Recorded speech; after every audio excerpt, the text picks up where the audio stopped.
Nous sommes bien le lundi 19 août 2013 et vous suivez votre magazine hebdomadaire d'information générale, le bien nommé Lundi Sport. Voici quelques-uns des sujets que nous allons aborder au cours de ce magazine. Les championnats du monde d'athlétisme se sont achevés dimanche à Moscou. L'édition 2013 d'un bon cru a consacré la suprématie des Jamaïcains sur les courses de vitesse, mais a aussi mis en lumière le sourire, le charme et le grand talent d'une Ivoirienne, Muriel Aouré, double médaillée d'argent aux 100 mètres et aux 200 mètres. Bravo Mumu. La Côte d'Ivoire est championne d'Afrique senior de Maracana. Les éléphants maracaniers avaient échoué l'année dernière à Yamoussoukro en finale face au Togo. Ils ont pris et bien pris leur revanche à Cotonou face au même Togo battu proprement 3-0. Le trophée sera sur ce plateau de Lundi Sport. L'Afro-Basket 2013, on y est. Après moult péripéties, après les supputations, les hésitations et les inquiétudes, place maintenant au jeu. La seconde partie de ce magazine sera consacrée à la grande fête du basketball. Bonsoir à toutes et à tous, très chers téléspectateurs, bienvenue à Lundi Sport. Et j'ajoute à ces titres donc, que nous aurons des invités, notamment pour parler de Maracana, on l'a dit. Donc, dans ces titres, le président de la fédération et les capitaines seront sur ce plateau donc, pour parler de leur sacre en terre béninoise, ainsi que les responsables donc, du basketball en Côte d'Ivoire, notamment le président de la fédération et le président du COCAN, tout comme le responsable compétition, le FIBA, seront sur ce plateau également pour parler dans la seconde partie de notre émission de l'Afro-Basket qui s'ouvre demain mardi à Abidjan. Je suis en compagnie de Daniel Kobikwalo, l'enfant de Baz Galatis. Merci. Bonsoir Daniel. Merci. Bonsoir Benson, bonsoir chers téléspectateurs. Le fils adoré du peuple abouré. Sébastien Ounyayoué est là également. Bonsoir. Bonsoir Benson. Et bravo pour la bonne, excellente couverture donc, des mondiaux d'athlétisme. Merci. On en parlera bien sûr dans quelques instants. Et puis celui qui a eu l'insigne honneur de représenter la RTI donc en terre moscovite, notre confrère de Radio Côte d'Ivoire, Brice Kouassi, qui est arrivé tout à l'heure même donc, et a foncé immédiatement donc, sur ce plateau. Ses parents doivent découvrir en même temps qu'il est donc bel et bien à Abidjan. Bonsoir, cher confrère. Bonsoir Vincent, bonsoir à tous. Voilà. Bonsoir, merci. Alors avec vous, donc, on parle, monsieur, dès le début de cette émission des mondiaux de Moscou. Brice, alors vous qui avez vécu, on va dire, de très près, qui avez côtoyé ces stars de l'athlétisme, comment avez-vous trouvé l'organisation générale de ces mondiaux?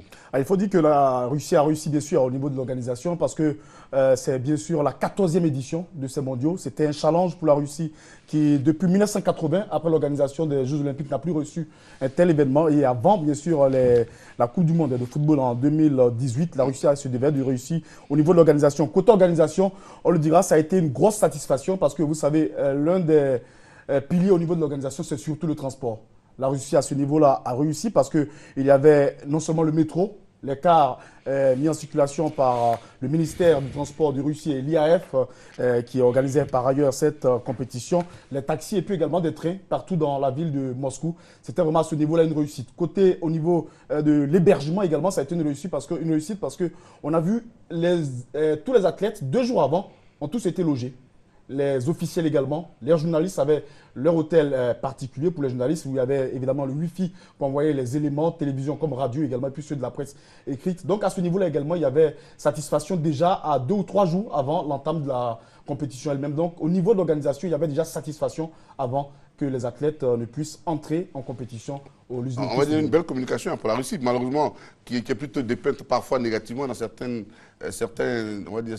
journaux ou télévisions même, certaines télévisions dans d'autres pays. Pourtant, c'est un grand pays avec de belles infrastructures. Nous, on l'a vu, en tout cas d'ici, très belle organisation. Maintenant, vous qui avez vécu, vous le confirmez. On a été également surpris parce qu'on avait quelques appréhensions avant d'arriver à Moscou. Mais la Russie a montré qu'aujourd'hui, c'est un pays d'ouverture, où il y a eu beaucoup de communication, plus de 3000 volontaires déjà pour vous indiquer là où vous logez, là où vous devez prendre le car, vous devez prendre le métro. Tout était véritablement indiqué. Il y avait vraiment beaucoup de facilité au niveau de la communication, au niveau de la Russie.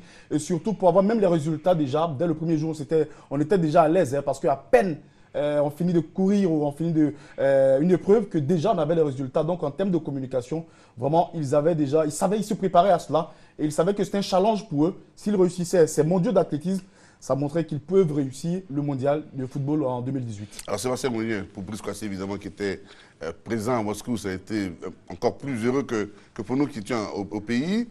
notre étoile qui a brillé donc, dans le ciel de Moscou, Muriel Aouré. Vous avez vécu cet instant, vous qui avez animé les plateaux, les différents plateaux de ces championnats du monde. Vous avez vécu, comme de tous d'ailleurs, avec beaucoup de plaisir, on va dire la grande performance de Muriel Aouré. Bien entendu, hein, nous étions tous très contents, heureux. Mais ce qu'il faut retenir, c'est la volonté de cette jeune fille, Muriel Aouré. Vous savez qu'en 2012, aux Jeux Olympiques, elle était alignée au départ avec ces mêmes athlètes. Elle n'a pas brillé.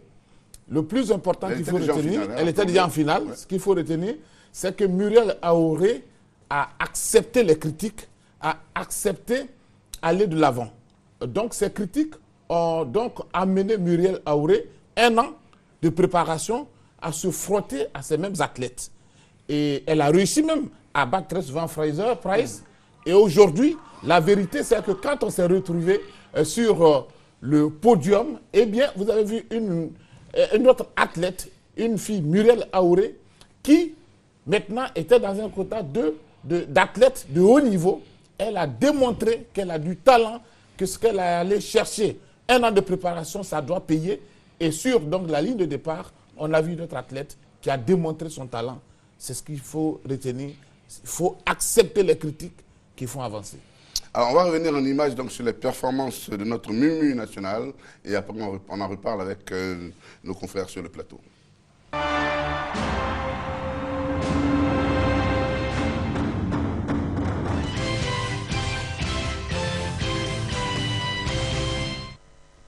L'Ivoirienne Muriel Aouré fait désormais partie des femmes les plus rapides au monde. 2011-2013, seulement 2 ans pour voir Muriel Aouré au haut niveau dans l'athlétisme. Une véritable progression qu'on attribue au sérieux dans le travail. Ces mondiaux d'athlétisme Moscou 2013 ont été l'occasion idéale. Aux 100 mètres dames, elle a su et termine en 2e position.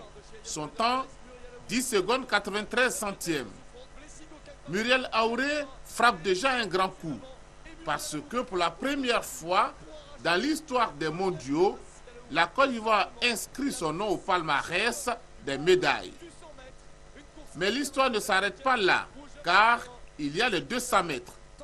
L'Ivoirienne, parmi les meilleures sprinteuses du monde, séduit. Elle finit 2e.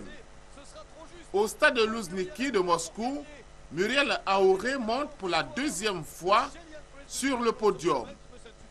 Elle s'offre 2 médailles d'argent et fait flotter 2 fois le drapeau ivoirien. Avec elle, toute la Côte d'Ivoire a vécu des mondiaux exceptionnels. Ce sont ces gens de talents que nous avons besoin en Côte d'Ivoire, donc qu'elle continue dans cette lancée-là. Donc beaucoup de courage et félicitations encore pour elle. Pour nous les femmes, même, elle nous a honorés. Par exemple, les garçons croyaient qu'ils étaient les seuls à pouvoir compétir de cette manière-là. Mais comme il y a une femme qui nous a levé la tête, on est très contents. On attend son arrivée pour la fêter. Il faut qu'on l'encourage. Je ne sens pas les Ivoiriens derrière cette jeune dame-là. Elle a besoin beaucoup d'encouragement. Félicitations encore à elle. Et puis bon, on espère la fêter un jour. C'est vraiment la fierté de la Côte d'Ivoire au niveau du sport. Elle a tous les encouragements. Je voudrais aussi que le ministère, que l'État mettent tout en œuvre afin que la prochaine fois, elle puisse nous rapporter l'or. Une autre page s'ouvre donc pour l'Ivoirienne. Seulement, il sera question de maintenir ce niveau et chercher la médaille d'or. Mais l'or demande de gros moyens, un véritable investissement, une préparation longue et concrète. Muriel a toutes les qualités, elle est capable de réaliser cet exploit. Mais tout dépendra des Ivoiriens. Mobilisons-nous pour la soutenir, car le jour de gloire est proche. Les Jeux Olympiques de Brésil 2016, c'est demain. Et avant les Jeux Olympiques de Brésil 2016, il y aura encore d'autres mondiaux donc, dans 2 ans à Beijing, donc à Pékin qui va retrouver après les Jeux Olympiques de 2008 un autre sommet mondial. Ce seront donc les prochains championnats du monde en 2015. Alors il faut le dire, hein, Muriel qui bénéficie pour le moment donc, de la générosité, on va dire, du président de la République qui a accepté de faire on va dire un petit geste pour l'accompagner depuis quelques années, quelques mois. Là maintenant, toute la Côte d'Ivoire s'associe maintenant pour dire qu'il faut peut-être multiplier donc, ces gestes du président de la République, de l'État, mais aussi des sponsors. Il y en a quand même en Côte d'Ivoire qui pourraient associer leur image d'Anel Kobi à cette jeune dame qui en a vraiment besoin. On sent tous qu'avec beaucoup de moyens, on pourrait toucher de l'or. Je pense que d'abord, je dirais que Muriel est un métal précieux désormais. Sébastien l'a dit, l'or, moi je dis que c'est de l'or, Muriel Aouré. Il faut la prendre au sérieux. Deuxième chose, Muriel est désormais un support. Vous avez parlé des sponsors, Muriel devient un support. J'imagine que Brice, autour de Muriel, il y a dû avoir du monde pour voir si on pouvait lui donner des équipements, un équipementier qui a dû l'apprécier pour lui dire, attention, désormais, vous pouvez porter nos couleurs, vous pouvez porter nos marques pour pouvoir courir. Ça s'est fait. Peut-être qu'au début, on n'avait pas confiance en elle, mais ce qu'elle a démontré aux mondiaux d'athlétisme de Moscou, je pense que Muriel doit être convoitée d'abord pour alors, on avait appris il y a quelques temps qu'un équipementier célèbre avait proposé vraiment un pont d'or à Muriel Aouré à condition qu'elle court pour un autre pays. Ce qu'elle refuse, pour moi, refuse de courir pour un autre pays que la Côte d'Ivoire. Ce patriotisme-là, c'est bien, mais bon. Mais ça a un prix. Il faut le dire, ce patriotisme a un prix. Il ne faut pas oublier que pour s'habiller un peu, pour aller à ces Jeux-là, il a fallu l'intervention de la Fédération ivoirienne de football. Donc, ce qui n'est pas tout à fait logique aussi. Ça, c'est vrai. Moi, je vais ajouter un peu quelque chose sur ce que Kouebi vient de dire. C'est vrai que lorsqu'on était arrivé à l'Uzniki Stadium à Moscou, on connaissait le nom de l'équipe nationale de Côte d'Ivoire pour avoir joué un match amical face à la formation de Russie avec Didier Drogba notamment. Mais je vous avoue qu'avant d'abord la course de Muriel sur le 100 mètres, elle a couru très tôt, c'était 7h55 heure d'Abidjan, ajouté 4 heures pour avoir l'heure de Russie. Elle ne savait même pas que toute la Côte d'Ivoire suivait sa course. Et lorsqu'elle a fini sa course, elle est venue, nous l'avons vu en zone Miss, elle est venue chercher d'abord le drapeau ivoirien. Elle a cherché longtemps le drapeau ivoirien et finalement le président de la fédération a tendu un drapeau à Muriel, elle a fait le tour, elle est venue vers nous, elle a dit ceci. C'est fabuleux, je suis heureuse parce que je viens d'avoir une médaille d'argent pour mon pays.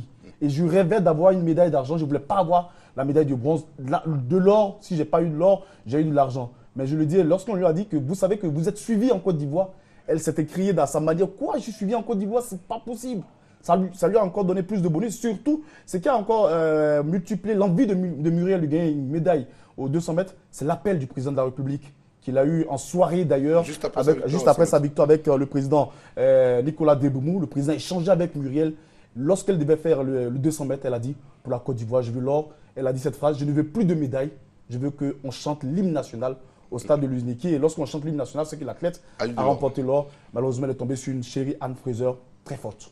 Alors, bien sûr, ce qu'il faut noter, c'est que Muriel Aouré a bénéficié, en tout cas des moyens du chef de l'État, mais on avait des athlètes qui avaient la possibilité, les capacités de gagner des médailles là-bas. Il y avait Wilfried Kofi, il n'avait pas eu de soutien. Donc, il s'est entraîné tout seul. Vous comprenez que quand on prend par exemple une équipe de football, si l'équipe nationale de football joue des matchs amicaux, c'est pour que demain, il faut se frotter aux grands. Pour que demain, quand tu retrouves ces grands-là, que tu arrives facilement à t'exprimer.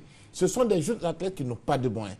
Il y a Kofi Wilfried, il y a Krabbe Suzanne, il y a Meïté Ben Youssef. Tous ces athlètes sont là, mais ils n'ont pas de moyens. Ça veut dire qu'aujourd'hui, si on essaie d'asseoir une autre petite politique et qu'on pense un peu seulement à ces athlètes-là, on n'aura pas que Muriel Aouré, mais on aura 3, 4, 5 athlètes et on peut avoir quelques médailles. Vous savez quel rang on occupe en prenant seulement 2 médailles, 20e, sur un certain nombre de pays, de grands pays qui sont là, mais qui n'ont pas obtenu de médailles. Je pense qu'il faut le faire. C'est ce que disait le ministre Légré à l'époque, ici sur ce plateau.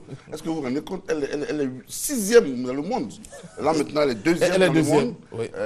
Un petit peu d'effort encore, et puis elle sera certainement la première. Il n'y a pas que Muriel qui a brillé, mais en même temps, on en parle parce que c'est quand même notre fierté aujourd'hui.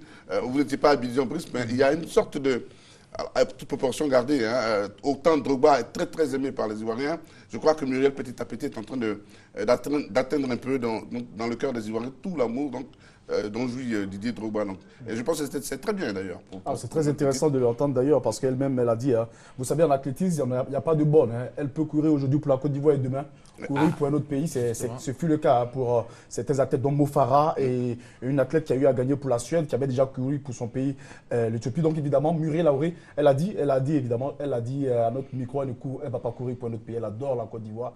Elle veut que la Côte d'Ivoire lui apporte son soutien. C'est ce qui est déjà fait avec le président, le ministère et la fédération. Et je crois que évidemment, ça doit donner un peu à réfléchir aux Ivoiriens de soutenir toutes ces disciplines-là afin que ces athlètes-là puissent nous glaner demain des lauriers. Moi, j'ajouterais que Sébastien a parlé de quelques noms. Le Kofi, le jeune Kofi qui doit courir. Kofi Wilfried, oui. Wilfried. Moi, j'ai juste entendu son nom juste au début de la compétition. C'est d'abord de les révéler. Oui. Ça, c'était très important. Il faut les révéler au niveau de la fédération, faire en sorte qu'on puisse le connaître et qu'on sache que. Moi, je savais seulement que c'était Muriel Seuil qui allait à ces mondiaux. Là-bas, on dit qu'il y a 2 athlètes. L'autre, il vient d'où? Qu'est-ce qu'il a fait? Quelles sont ses performances? On a besoin de savoir. Et puis, nous, derrière, apporter notre petite note d'information pour pouvoir le révéler. Il y avait même Meïté Ben qui était annoncé. Malheureusement, il était blessé depuis les Jeux Olympiques. Et il ne s'est pas bien soigné. Il n'a pas eu de moyens pour se soigner. Malheureusement, bon, écoutez, il avait sa place à ces mondiaux, mais il n'est pas. On va étudier peut-être une opération 1000 francs, par exemple, par Ivoirien pour ces athlètes-là, notamment pour Muriel. 1 million d'Ivoiriens à 1000 francs, ça fait 1 milliard hein, qui pourrait aider notre Muriel à aller gagner la médaille d'or. Benson, il y a des fédérations sportives qui bénéficient de la parafiscalité qui ne partent nulle part. Alors, je pense que c'est notre politique. Il faut revoir cette affaire de parafiscalité, il faut revoir. On ne peut pas donner l'argent à une fédération qui n'a même pas d'athlètes. Ouais. Ça sert à quoi? Voilà, le coup de cœur donc de Sébastien Ogné. Ayoua, on va parler, Sébastien, vous toujours du bilan des Africains. Alors le bilan des Africains, les Africains en tout cas ont brillé. Mais le point le plus important, c'est ce qu'a évoqué un tout petit peu Brice Kwasi, ce sont les Africains aujourd'hui qui quittent leur pays et puis qui vont courir ailleurs. Parce que c'est toujours... Il a dit, hein, le patriotisme a un prix. Voilà, c'est toujours le problème de moyens. Toujours les problèmes de moyens et c'est surtout ce qui nous a attirés. Et puis bon, mais je vous laisse donc... Non, je veux dire, on vous propose, je veux dire, au pays 200 000 pour vous entraîner. Quand un autre pays vous offre 100 millions, évidemment, on a... Et le Ghanéen qui est allé donc courir pour la Hollande a tout simplement demandé à sa fédération, vraiment, je sais que vous m'aimez, moi aussi j'aime mon pays, mais je ne m'entraîne qu'en Hollande. Ce sont eux qui s'occupent de moi. Ce sont eux qui... En tout cas, ma vie, c'est là-bas. Se trouve à nous. Là. Ce que je vous demande... Donc, je vous demande pardon. Je vais courir pour la Hollande. Et puis, il allait remporter aussi une médaille pour la Hollande, vous voyez. On va voir une image avec Sébastien Ogné, donc le bilan des Africains à ces mondiaux d'athlétisme qui se sont déroulés à Moscou, en Russie. Bilan positif avec une suprématie africaine dans les demi-fonds et le fond. La preuve, dans le classement des médailles, le Kenya se classe 4e avec 5 or, 2 médailles d'argent, 1 médaille de bronze, soit un total de 12 médailles. L'Éthiopie 6e, 3 médailles d'or, 3 médailles d'argent, 4 médailles de bronze, soit un total de 10 médailles. L'Ouganda, 1 médaille d'or, 12e. La Côte d'Ivoire, 2 médailles d'argent, 20e. Le Nigeria, 1 médaille d'argent, 1 médaille de bronze, soit 2 médailles, 24e. Botswana, 1 médaille, 26e. Djibouti, 1 médaille, 33e. Enfin, l'Afrique du Sud, 1 médaille, 33e. Le continent africain est juste derrière les États-Unis et devant le reste du monde. Mais il ne faut pas que ce soit l'arbre qui cache la forêt, car en dehors du Kenya et de l'Éthiopie, il y a dans toute l'Afrique un manque évident de moyens. Conséquence, il y a beaucoup d'athlètes africains qui courent sous les couleurs des pays d'Europe et autres. Quelques exemples. Gassia Inatus du Ghana pour les Pays-Bas, Aragawi de l'Éthiopie pour la Suède, Enis Barber de la Sierra Leone pour la France, Mo Farah de la Somalie pour la Grande-Bretagne. Un véritable drame pour l'Afrique. C'est l'occasion d'interpeller les responsables africains sur la véritable politique de sport.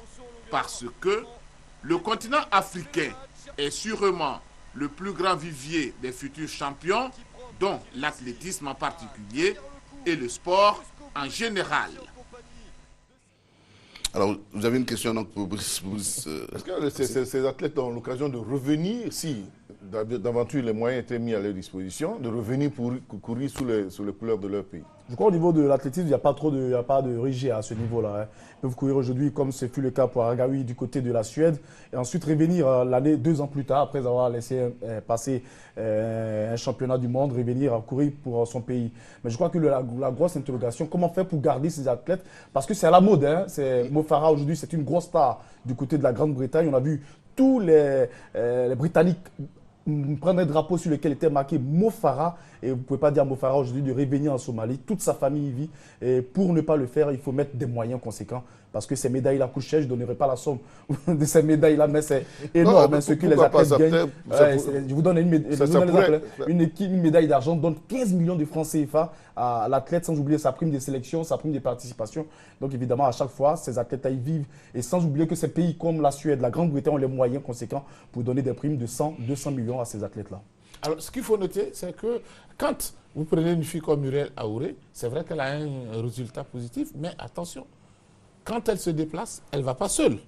Muriel est obligée de payer le billet d'avion de son entraîneur, de son kiné.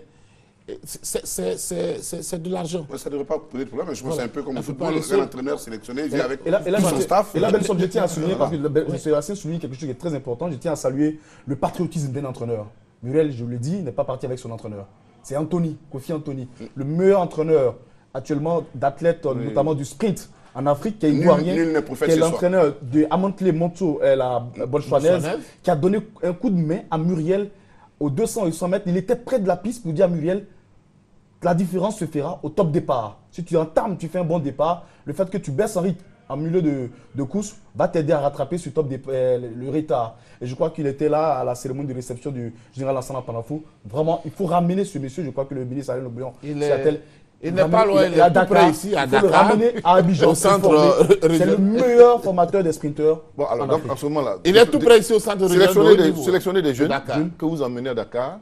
Et puis, Anthony va en tout cas, il est disponible. Il ne faut pas faire revenir Anthony pour venir courir aussi dans des infrastructures. Moi, je pense que tout ce qu'on dit aujourd'hui, c'est vrai que certainement que le chef d'État va trouver les moyens pour mettre à la disposition des athlètes. Mais attention, quand le chef de l'État va prendre cette décision-là, il ne faut pas qu'on aille nous réveiller des vieilles femmes ou bien de vieux garçons qui ne peuvent plus courir et qu'on dise que c'est mon cousin ou bien c'est mon frère. C'est à ce moment-là qu'on va dire, bon, c'est ceux-là qui peuvent nous donner des médailles. On connaît ces athlètes-là. Ils sont déjà là. Et je pense que maintenant, nous tous, nous allons veiller à ce que les choses aillent de l'avant. Merci. On va parler aussi de Sébastien Oudiayou, très en forme ce soir, Sébastien. On va parler avec lui aussi des autres phénomènes. Hein. C'est ce pays, la Jamaïque, qui a donc installé une sorte d'OPA, lancé une sorte d'OPA sur les courses de vitesse. La Jamaïque qui gagne toutes les courses, 100 mètres, 200 mètres, 4 fois 100 mètres en homme comme en dame. Un petit mot, messieurs, hein, sur ce phénomène-là. Pour la Jamaïque, il n'y a rien à dire. Il faut le dire, Usain Bolt aujourd'hui est un phénomène mondial. Il a maîtrisé facilement ses courses, relâchant même généralement dans les derniers mètres, disant oh, je détiens le record du monde, à quoi ça sert? Si je dois battre quelqu'un, je me bats moi-même. J'attends qui va me battre. Et je crois qu'aujourd'hui, la Jamaïque a aligné jusqu'à 4 athlètes en finale du 100 et 200 mètres hommes. Il y a eu la domination au niveau des dames. Cette dame, Shelly-Ann Fraser-Pryce. Ah oui, elle n'est pas grande, elle est 1m69. Mais quelle vitesse! Elle ne baisse pas de rythme. Hein. Ses entames sont un peu difficiles, mais juste après 10 mètres, elle est vraiment inarrêtable. Muriel, j'ai eu le temps d'échanger avec Muriel Aouré. Elle a dit, Shelly-Ann Fraser, c'est une véritable fusée. C'est vraiment une force de nature. Elle est très forte. Et c'est deux qui remportent pratiquement toutes les médailles de la Jamaïque. Fraser, 2 médailles d'or, c'est-à-dire 100, 200 mètres. Usain Bolt, 2 médailles d'or, 100, 200 mètres. Et puis ces deux viennent ensemble remporter le 4 fois 100 mètres relais. C'est exceptionnel. Ça donne 6 médailles d'or à la Jamaïque. Ah, oui. Parce que la formation, la Jamaïque a décidé en Jamaïque de faire de l'athlétisme son affaire. On va chercher ce document pour le proposer peut-être à nos téléspectateurs bientôt. C'est un véritable travail de fond qui est fait donc en Jamaïque, qui ne plaisante pas du tout avec ces coureurs. Vous verrez bien comment ces coureurs-là s'entraînent jour et nuit pour donner les résultats qu'on a aujourd'hui. En tout cas, c'est fabuleux. Figurez-vous que la Jamaïque a été le pays qui a envoyé le plus de journalistes d'ailleurs. 27 journalistes pour la Jamaïque au niveau pour ces mondiaux. Ça, c'est les pays qui savent Ils savaient qu'ils partaient prendre des médailles. Bien entendu. Ils avaient des supporters, ils avaient des athlètes, ils savaient les suppressions pour et ce qu'on a remarqué, c'est qu'aujourd'hui, les Jamaïcains sont en train de rentrer dans les autres disciplines. Ils ne s'intéressent pas seulement au sprint, mais ils commencent à rentrer dans les autres disciplines. Ça veut dire que dans quelques années, on va les retrouver au lancer, le javelot, de ceci, de cela, et ils vont tout remporter. C'est normal. D'abord, ils ont pris de l'assurance sur tout ce qui est athlétisme. Et puis, le nom de la Jamaïque fait peur aujourd'hui avec les Usain Bolt et tout. Donc, quand un athlète est aligné dans une épreuve, c'est sûr que les autres commencent à Juste un mot, encore une anecdote. Il y a Kofi Wilfried qui courait pour le 100 mètres, puisqu'il n'a pas fait le 200 mètres. Il était dans la série de qui? Usain Bolt. Et lorsqu'on l'a eu, il dit en salle d'appel, c'est-à-dire dans pratiquement les vestiaires, il regardait Usain Bolt. Et Usain Bolt est venu le taper en souriant. Il lui a dit un mot en anglais, il ne pouvait pas. Au moment où Usain Bolt célébrait déjà sa victoire, Kofi Wilfried était en train de courir encore pour terminer. C'était vraiment... Comme mon athlète, le maître. Christophe Lemaître. Et puis lui, finalement, était blessé. Et Benson, souvent, ça fait un peu mal. Vous savez que la Côte d'Ivoire faisait partie des pays qu'on connaissait au relais 4x100. Nous avons participé à la finale du relais 4x100, aux mondiaux d'athlétisme, ensuite aux Jeux olympiques. Malheureusement, tout a disparu ici en Côte d'Ivoire. Lancer de 10, de javelot, relais 4x100, on n'a plus d'athlètes. Je pense qu'il faut tout revoir. Ça va revenir. Mireille a dû ouvrir une porte. Je pense que elle en rêve d'ailleurs. Elle a dit l'un de ses grands rêves, c'est de gagner une médaille d'argent au relais 4x100. Elle arrive quand, Muriel, à Abidjan? Parce que beaucoup de personnes nous ont demandé de vous poser la question. Parce que beaucoup d'Ivoiriens aimeraient bien l'accueillir vraiment en grande héroïne à l'aéroport. Justement, les Ivoiriens vont bouder un peu leur plaisir parce qu'il va falloir attendre un peu.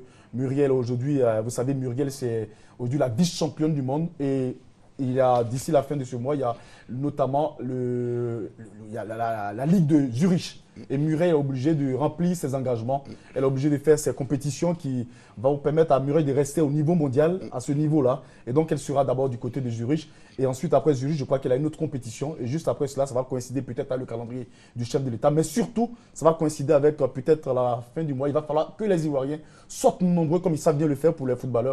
Pour cette fois, aller célébrer Muriel Aouré. Parce que je lui ai dit, tu auras 3-4 millions d'Ivoiriens certainement venir tacler. Mais elle a dit, elle n'y croit pas.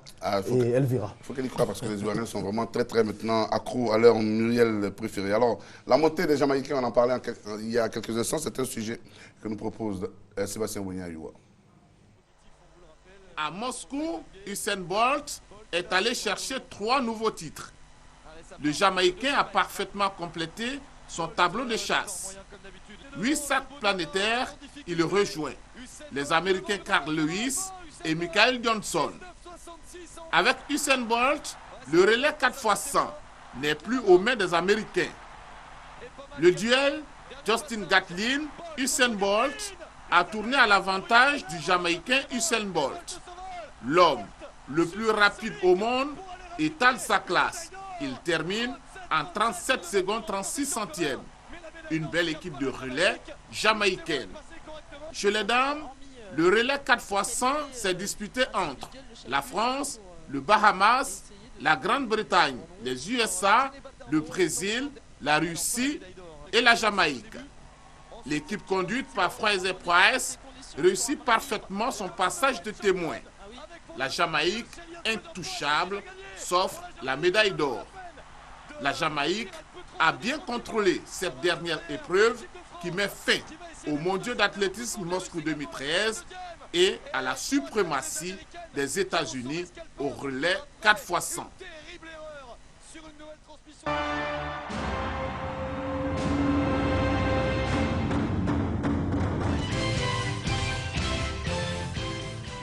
Chez les Anne Fraser-Price, on aurait dit une dame qui court seule dans un monde à part, rien à voir avec ses poursuivantes directes. On a terminé donc avec ces championnats du monde. On espère, chers téléspectateurs, que vous avez vraiment apprécié donc, la couverture de ces mondiaux d'athlétisme. Je vous vais juste remercier évidemment les organisateurs, l'IAF, la BBC également qui nous a accordé un stage.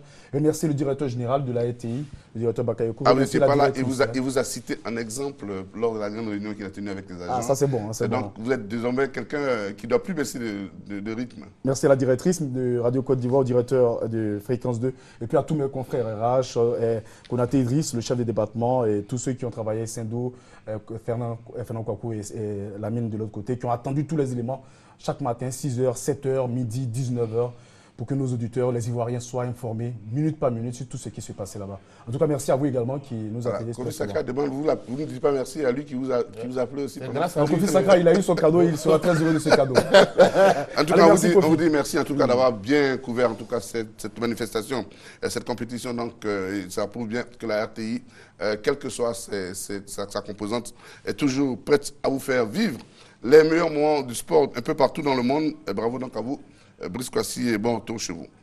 Je rappelle que Brice Kouassi arrive tout droit de l'aéroport international Félix Houphouët-Boigny d'Abidjan-Port-Bouillet. On va parler de tout à fait autre chose à présent. Surtout ne vous offusquez pas de la grande différence donc d'infrastructure et de discipline. On va parler de cyclisme avec vous, Daniel Kobikolo. Ok, merci Felson Pierre pour cette introduction. Alors, c'était hier dimanche matin en zone 3. Dimanche matin, c'est couru le Grand Prix de la Fédération ivoirienne de cyclisme et puis le grand vainqueur aussi, Kanté Bassirou, vous avez dit, de Asfa Moussou, qui a remporté cette course après 2h34 de course. 3 points chauds ont meublé le Grand Prix de la Fédération ivoirienne de cyclisme remporté par Kanté Bassirou de l'Asfa Moussou ce dimanche matin. Le premier point chaud, après 30 km de course, est remporté par Touré Mongolon de l'Ascavel Koumassi. Le deuxième point chaud se situe à 60 km de course, toujours animé par Touré Mongolon, qui a dominé une bonne moitié de la compétition. Mais le troisième point chaud est remporté par Lengane Amadou de la société Omnisport des Armées après 80 km de course. Une compétition à circuit fermé, 2 km à parcourir 48 fois, soit 96 km au total. Et à l'arrivée, sur 39 coureurs au départ, c'est Kanté Bassirou de l'Asfa Moussou qui pointe en premier à la tête d'un peloton groupé après 2h34 et 14 secondes pour une vitesse moyenne de 37 km 346. Deuxième, Lengane Amadou de la SOA. Et troisième, Soro Porlo Yakuba, également de la société Omnisport des Armées. Parlons de taekwondo à présent, à l'initiative de l'ambassadeur de la Corée du Sud en Côte d'Ivoire et de la communauté coréenne vivant en Côte d'Ivoire. Le président de la Fédération ivoirienne de taekwondo était donc en visite il y a quelques jours donc dans la capitale sud-coréenne. Des détails sur cette visite avec Anne-Marie Nguesson. Accompagné du père fondateur du taekwondo ivoirien, le grand maître Kim Young-tae, le président de la Fédération ivoirienne de taekwondo a visité le Kukiwon, temple du taekwondo mondial, l'Assemblée nationale et l'Université de Séoul pour comprendre certaines réalités de ce peuple en plein développement et voir dans quel contexte les Coréens allient taekwondo et études. Ensuite, c'est au tour du ministre des Sports coréen de recevoir Maître Bambachek Daniel, à qui il a traduit toute sa gratitude pour les efforts consentis pour le développement et la promotion du taekwondo en Côte d'Ivoire.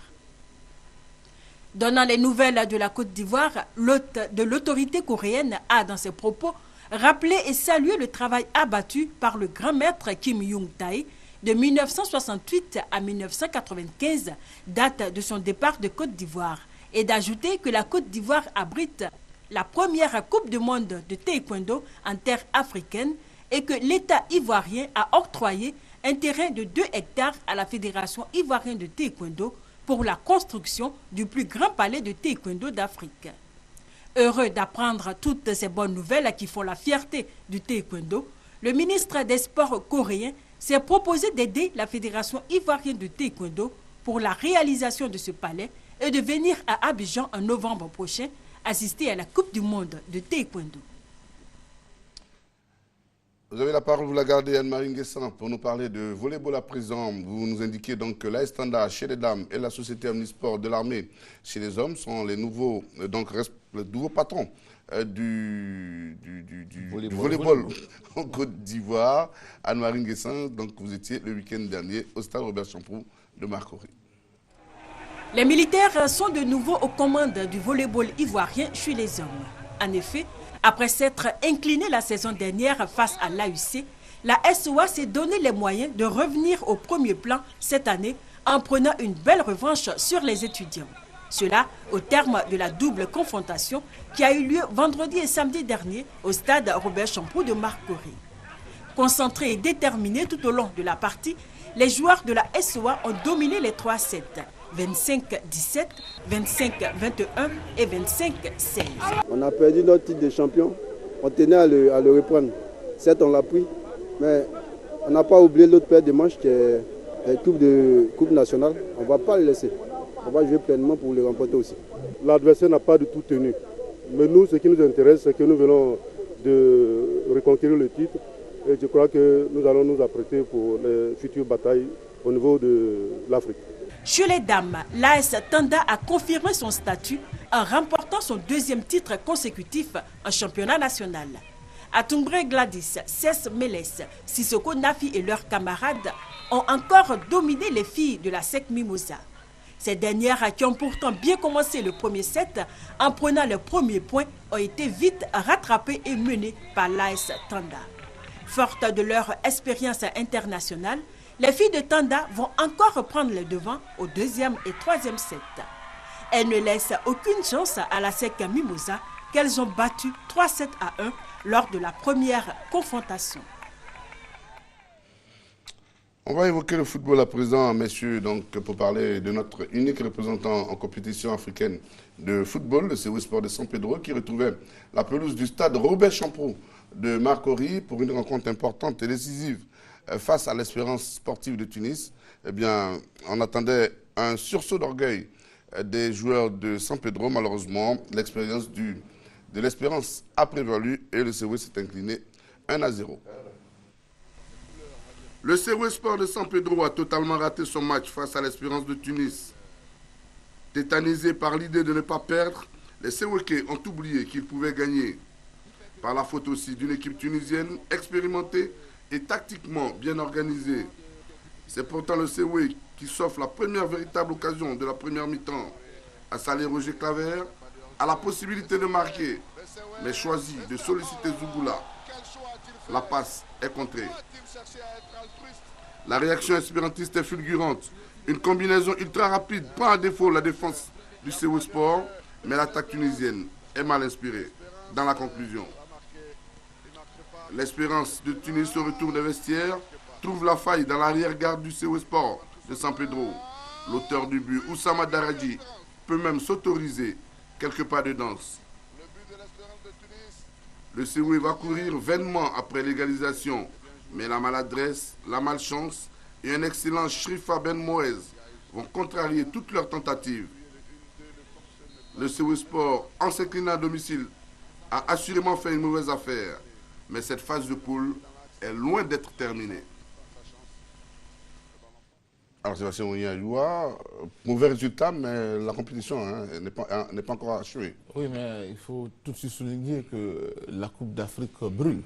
Je pense que ce sont les premiers pas du CEW Sport de San Pedro. On n'a pas cru au départ. Vous savez que quand on a un match de foot, un match aussi important, les premières actions, il faut les concrétiser. Il y a eu une balle de but pour cet attaquant qui malheureusement a voulu donner la balle à Zougoulab. Et c'est lui qui devait ouvrir donc cette rencontre-là, la bonne voie pour l'équipe du CEW Sport de San Pedro. Malheureusement, il a choisi autre chose. L'Espérance de Tunis, c'est une équipe d'expérience. Ça, il faut quand même le souligner. Encore. Mais je pense qu'au niveau du CEW Sport de San Pedro, il ne faut pas baisser les bras. La seule chose qui m'inquiète, c'est le fait que nous soyons en fin de championnat. Est-ce que ça ne va pas jouer un peu sur le résultat, sur la préparation de cette équipe du CEW Sport de San Pedro? C'est à ce niveau seulement que je me pose beaucoup de questions. Mais je me dis aussi que le CEW peut avec un peu plus de volonté. Est-ce que le COE n'a pas joué trop crispé, trop avec la peur de ne pas perdre? Tétanisé même devant le finaliste de l'année dernière. Mais les joueurs ont joué aussi ont voulu jouer pour un seul joueur. Hein, toute l'équipe, quand on a le ballon, on cherche Zougoula. C'est vrai qu'il est le meilleur buteur, mais c'est un jeu collectif. Kako Rostand, par exemple, avait la possibilité chaque fois de marquer. Malheureusement, c'est un jeu collectif. Ça se joue à 11, à 10, à 11. Et il fallait aussi tenter de marquer des buts. Pourquoi pas? Parce que l'équipe de Tunisie a eu le temps de visionner les cassettes, a eu le temps de regarder, de suivre et d'espionner, je dirais, Zougoula, qui a été enfermé. Zougoula n'a pas pu tenir. Toute l'équipe est restée sans voix devant les buts. Il y a eu de la maladresse devant les buts tunisiens. C'est vrai que l'équipe avait un bon gardien de but, mais malheureusement, il fallait un peu oser. L'équipe a joué tétanisée hier et je dis encore qu'il y a 3 journées, l'équipe peut revenir à la première place. Et puis Sébastien le disait, c'est vrai que le championnat est terminé, mais c'est la préparation. Il faut imaginer d'autres choses, d'autres scénarios pour faire jouer les COE contre une grosse pointure à Abidjan pour pouvoir préparer Alors je pense que c'est ça, la bonne manière finalement pour le COE, c'est de faire ce que vous avez dit. Surtout, ne pas se dire que c'est perdu. Si vous mettez ça en tête, c'est terminé. Il y a 9 points à prendre et le COE a déjà réussi de bons coups à l'extérieur, notamment à Rabat face au Puces. On se rappelle il y a quelques semaines. On dit dans les journaux que l'Espérance ne joue pas toujours bien sur son sol. Donc le COE doit profiter Mais il est toujours difficile de jouer. L'équipe est venue faire juste un résultat. A eu le temps peut-être de marquer, sinon c'était un match nul. Et le temps de marquer, l'équipe s'est repliée, a fermé. Vous savez, si le COE est éliminé, ne va pas en demi-finale, ça ne surprendra personne. C'est la première expérience à ce niveau du COE. Donc le COE n'a rien à perdre. Au contraire, le COE a tout à gagner. Je pense que les joueurs devraient se lancer dans cette bataille-là et tenter de grappiller quelques points qui pourraient l'aider à être, pourquoi pas, en demi-finale. C'est pas perdu, donc jeunes gens, la balle est dans votre camp. Donc osez et le résultat suivra. Dans la même poule, donc l'autre rencontre opposait le Recreativo d'Olibolo d'Angola à l'équipe du Coton Sport de Garoua, c'était à Garoua. Eh bien, les Camerounais se sont imposés 2-1. On voit donc que le premier but des Camerounais, c'est sur cette même pelouse que le COE avait perdu donc la semaine dernière. Et on va revoir donc encore une fois le Coton Sport de Garoua. Dans une rencontre, Coton qui est en train de gagner confiance qui a 6 points. 6 points, il y avait un scénario parfait à l'issue de la deuxième journée où tout le monde avait gagné un match et perdu un match. Et là, le Coton Sport de Garoua réussit donc à s'imposer à nouveau face à Recreativo de Libolo. On va voir le deuxième but d'ailleurs camerounais. Il n'y a pas de position de hors-jeu. Et on voit maintenant donc, ce deuxième but, presque offert par le gardien. La défense a joué arrêté, camerounais. Mais vous savez que ces Angolais sont accrocheurs et ils ne baissent jamais les bras. Ils l'ont montré à Abidjan, même mené par le COE. Ils reviennent, se débrouillent chaque fois pour revenir, en tout cas pour revenir dans la partie. Et ils l'ont fait encore hier en réduisant le score, 2-1. C'est un championnat, on l'a dit, seul compte, ce sont les points qui comptent, mais le goal average, le goal différentiel, comme on dit maintenant, peut s'avérer important en fin de partie. Et c'est sur ce corner donc que le Recreativo va réduire le score 2-1 dans cette opposition. Alors, dans le groupe A, on va le noter également, Daniel Kobi-Kolo, Sébastien Bounier, Ayoua, l'AC Léopard par exemple, l'AC Léopard de Dolisie du Congo, a été battu par Al-Ali d'Égypte, donc au Congo 0-1. Et puis l'équipe qui cartonne en ce moment dans cette Ligue des Champions, l'équipe d'Orlando, on voit donc ces résultats. Orlando s'est imposé 4-1 à l'équipe du Zamalek. Orlando qui il y a une semaine s'était imposé déjà en Égypte à El Gouna, contre Al-Ali, 3-0 en Égypte. Ça veut dire que c'est un sérieux client donc pour cette Ligue des Champions 2013. Orlando Pirates, que les Abidjanais connaissent bien, Kofi Sakra m'en voudra. Donc, si je rappelle un mauvais souvenir, mais on ne le rappellera pas ce soir. Voici donc le classement de cette Ligue des Champions en poule A et poule B. C'est donc dans poule A, les Orlando donc, qui sont en tête avec 7 points, suivi de Léopard 4 points. Al-Ali à 4 points, mais un goal différentiel donc défavorable de -2. Et puis les Amalek ferment avec un tout petit point, alors que dans la poule B, c'est désormais l'Espérance de Tunis qui mène le débat à 6 points, avec plus 2 devant le Coton Sport 6.0. Et puis le COE 3 points.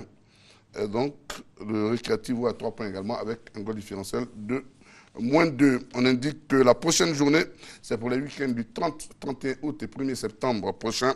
Le COE Sport de San Pedro sera en déplacement au stade de Rades, donc à Tunis, pour y affronter à nouveau l'Espérance de Tunis. Un beau coup de ce week-end n'est pas écarté. Allez, le COE.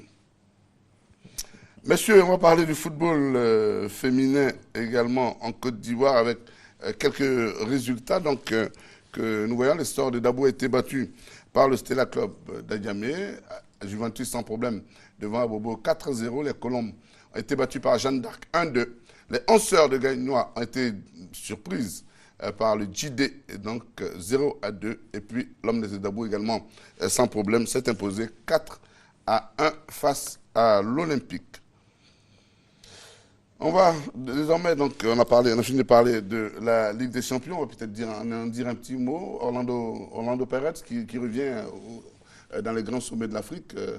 Sébastien Ounien, je pense que l'équipe est restée dans son schéma